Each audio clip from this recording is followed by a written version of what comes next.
The night I decided to end my marriage, I stood outside a small cafe in Austin, Texas, staring at the glowing windows like a man watching the last moments of his own life. My hands trembled as I held the divorce papers in a worn envelope. I had rehearsed the words in my mind for weeks. After 9 years of marriage, I believed my wife and I had reached a silent, painful ending. I was certain she no longer loved me. But what I heard through that cafe door just moments later would shatter everything I thought I knew about my life and about the woman I was ready to walk away from. Before we begin this story, if you believe in kindness, forgiveness, and second chances, take a moment to like this video, comment where you're watching from, share it with someone who believes in love, and subscribe to the channel for more emotional stories like this. My name is Michael Carter, and until that night, I thought my marriage to Rachel Carter was already over. Rachel and I had met 12 years earlier at a volunteer event in Denver before we later moved to Texas. She had been the kind of woman whose smile made strangers feel like they belonged. Back then, we laughed constantly. We talked for hours about dreams, travel, and the life we wanted to build. When we married 3 years later, I believed I had found the safest place in the world. But life rarely moves the way we imagine. 3 years into our marriage, I lost my construction management job after the company collapsed during an economic downturn. I told Rachel I would quickly find something else. Weeks turned into months. Months turned into nearly a year. I applied everywhere, but rejection letters piled up like reminders that I was failing. Rachel took on extra shifts as a nurse at St. David's Medical Center in Austin to keep us afloat. She never complained, but I saw the exhaustion in her eyes when she came home after 12-hour shifts. Instead of being grateful, I grew bitter. I felt like less of a man every time she left for work while I stayed home searching job listings. I convinced myself she secretly resented me. Every tired sigh she made, every quiet evening when she fell asleep on the couch, I interpreted as disappointment. Slowly, our conversations grew shorter. Our laughter disappeared. The warmth that once filled our home faded into silence. By the time I finally found another job managing a small warehouse, the damage inside me had already been done. I carried shame like a shadow. I believed Rachel saw me as weak, even if she never said it. Then one night 3 months ago, we had the worst argument of our marriage. It started with something small: unpaid bills, a broken dishwasher, and the constant stress that had become normal for us. But the argument exploded into words we could never take back. I accused her of thinking she was better than me.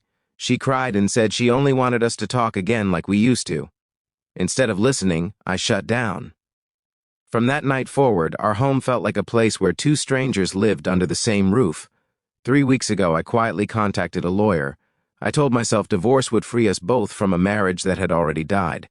And that is how I ended up standing outside that cafe on a rainy Thursday night, holding divorce papers I believed would end everything. Rachel had texted earlier saying she was meeting friends from the hospital for coffee. I had planned to hand her the papers when she came home, but something made me drive past the cafe first.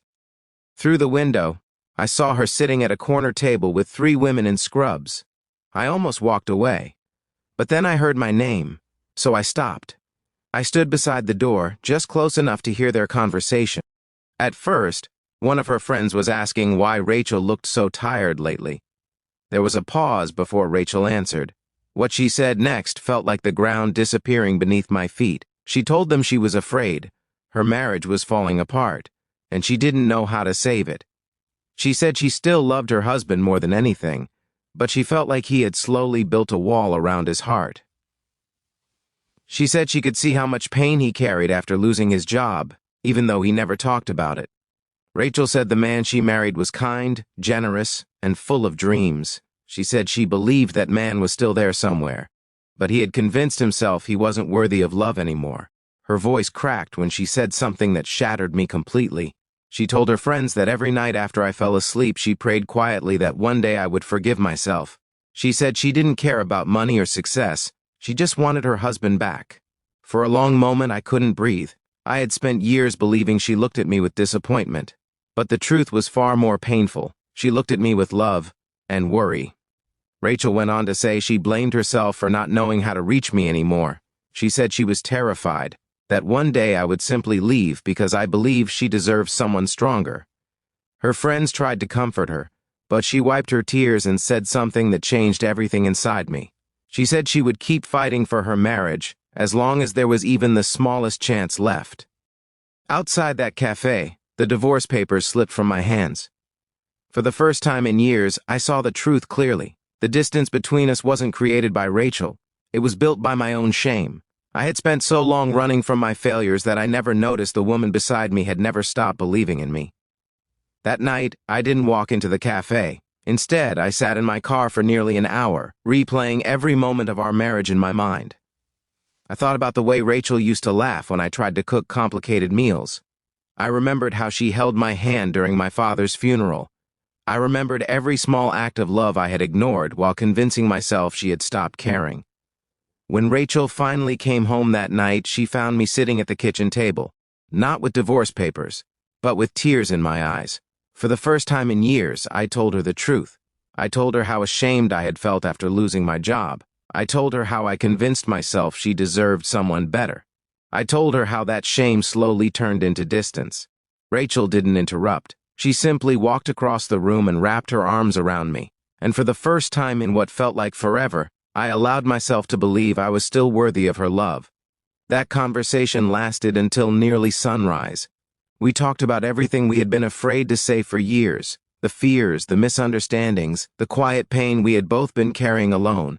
Healing didn't happen overnight, but something changed that night. Instead of fighting each other, we started fighting for our marriage again. 3 months later, Rachel and I still have difficult days, but now we face them together.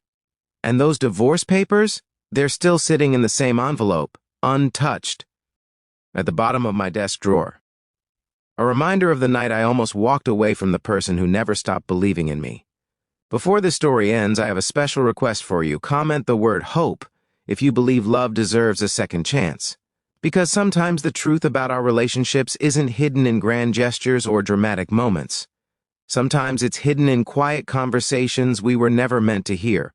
And if this story touched your heart or reminded you of someone worth fighting for, please take a moment to like this video, share it with someone you love, and subscribe to the channel for more emotional stories that remind us all how powerful forgiveness and understanding can truly be.